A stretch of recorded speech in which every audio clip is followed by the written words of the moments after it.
हमारी ज़िंदगी में सैटेलाइट्स बहुत ही अहम रोल प्ले कर रहे हैं।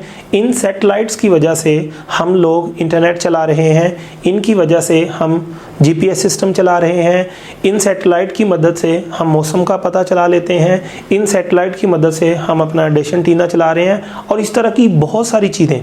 सैटेलाइट्स का मतलब यहाँ पे आर्टिफिशियल सैटेलाइट है। ये ऐसा सिस्टम होता है जिसको इंसान खुद बना के ज़मीन के गिर्द इसको फेंकता है। ज़मीन की ग्रेविटेशनल फोर्स की वजह से ज़मीन के गिर्द वो चक्कर लगाना शुरू कर देता है, उसको हम बोलते हैं आर्टिफिशियल सैटेलाइट्स। क्वेश्चन है एफएससी पार्ट 1 की बुक में कि सैटेलाइट्स को 400 किलोमीटर क्यों रखा जाता है ज़मीन की सतह से।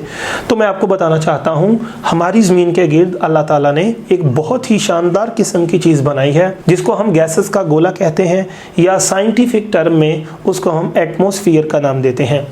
ये गोला ज़मीन के गिर्द उसके साथ चिपका हुआ है ग्रेविटी की फोर्स की वजह से। और ये जो आपका एटमॉस्फेयर है, थोड़ा इसको समझ लें, ये ज़मीन के गिर्द ऐसे गैसेस का गोला है। इसमें नाइट्रोजन 78% है, ऑक्सीजन 21% है और 1% दूसरी काफ़ी गैसेस हैं जो इसमें शामिल हैं इस पूरे गोले में। अब इस पूरे गैस के गोले का मास 5.15 × 10⁻18 किलोग्राम इस गैस के गोले का मास है जो ज़मीन के साथ चिपका हुआ है। इसको हम डिफरेंट हिस्सों में डिवाइड करते हैं। स्टार्ट में जो इसको ट्रोपोस्फेयर बोलते हैं, इससे ऊपर वाले को स्ट्रेटोस्फेयर, फिर मेसोस्फेयर, थर्मोस्फेयर, एक्सोस्फेयर, इस तरह हमने इसको जो है इसके नाम रखे हुए हैं। और एक बात याद रखिए, ये एटमॉस्फेयर कहाँ जाके ख़त्म होता है।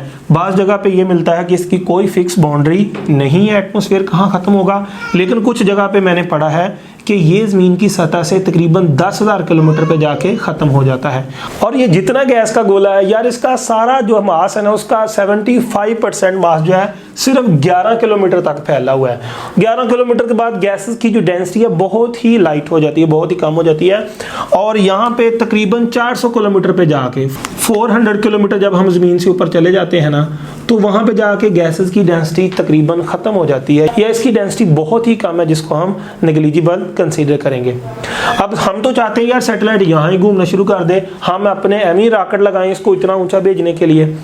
तो देखो मसला ये है कि अगर हम इसको नीचे यहाँ पे घुमाना चाहें तो ये नहीं घूमेगा। मसला क्या है, जब इसको फेंकेंगे एयर की फ्रिक्शन के साथ वो रगड़ खाएगा, जिसकी वजह से उसकी वेलोसिटी कम हो जाएगी और कम होते होते वो यहाँ पे गिर जाएगा।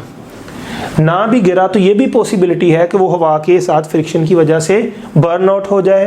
तो इसलिए हम इसको ज़मीन से 400 किलोमीटर ऊपर भेजते हैं, क्योंकि वहाँ पे जो गैसेस हैं उनकी डेंसिटी बहुत ही कम है, फ्रिक्शन 0 है तकरीबन, इसलिए इनको 400 किलोमीटर।